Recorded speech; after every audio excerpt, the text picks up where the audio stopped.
அனைவருக்கும் வணக்கம். இன்றைக்கி நம்ம என்ன பார்க்க போகிறோம்னா வயிற்றுப்போக்குக்கு எப்படி இயற்கையான முறையில் இருந்து தீர்வு காணலான்றதை இந்த வீடியோவில் பார்க்கலாம்.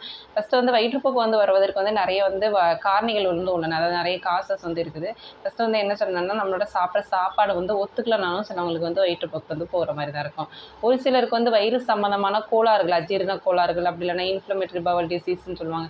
இந்த மாதிரி வயிறு சம்மந்தமான கோளாறுகள் அதிகமாக இருக்கனாலும் அவங்களுக்கு என்ன பார்க்கணும்னா லூஸ் மோஷன், அதாவது வயிற்றுப்போக்கு டைரியா போகிற மாதிரி தான் இருக்கும்.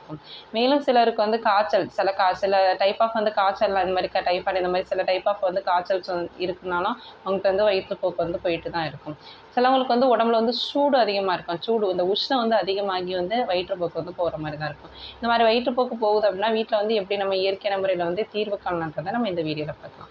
ஃபஸ்ட்டு வயிற்றுப்போக்கு போயிட்டே இருக்குது அப்படின்னா ஒரு டவல் மாதிரி ஒன்று எடுத்துக்கோங்க. நல்லா ஒரு காட்டன் கிளாத் ஒன்று எடுத்துகிட்டு நல்லா குளிர்ந்த தண்ணியில் நல்லா முக்கிட்டு புனிஞ்சிட்டு கொஞ்சம் நல்லா வயிற்றுலையோ நல்லா அந்த தொப்புளுக்கு மேலே தொப்புள் கீழே எல்லாம் ஃபுல்லாக நல்லா கவர் பண்ணி நல்லா போட்டு விடுங்க.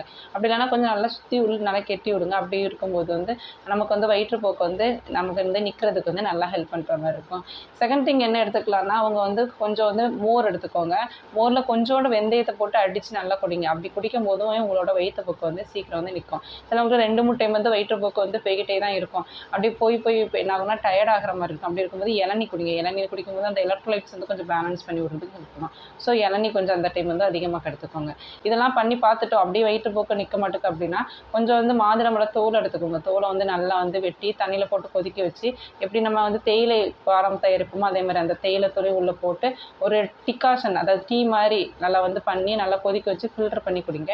இப்படி குடிக்கிறனாலே நமக்கு வயிற்றுப்போக்கு சீக்கிரம் நின்றுடும். இந்த மாதிரி எதுனாமோ பண்ணி பார்த்துட்டோம் அப்படியுமே நமக்கு வயிற்றுப்போக்கு சரியில்லைன்னா பக்கத்தில் உள்ள மருத்துவமனை அருகிக்கோங்க. அன்றைக்கி என்ன ரீசன், என்ன காரணங்களால் வயிற்றுப்போக்கு வருதுன்றதை கண்டுபிடிச்சி ட்ரீட்மெண்ட் எடுங்க. நன்றி, வணக்கம்.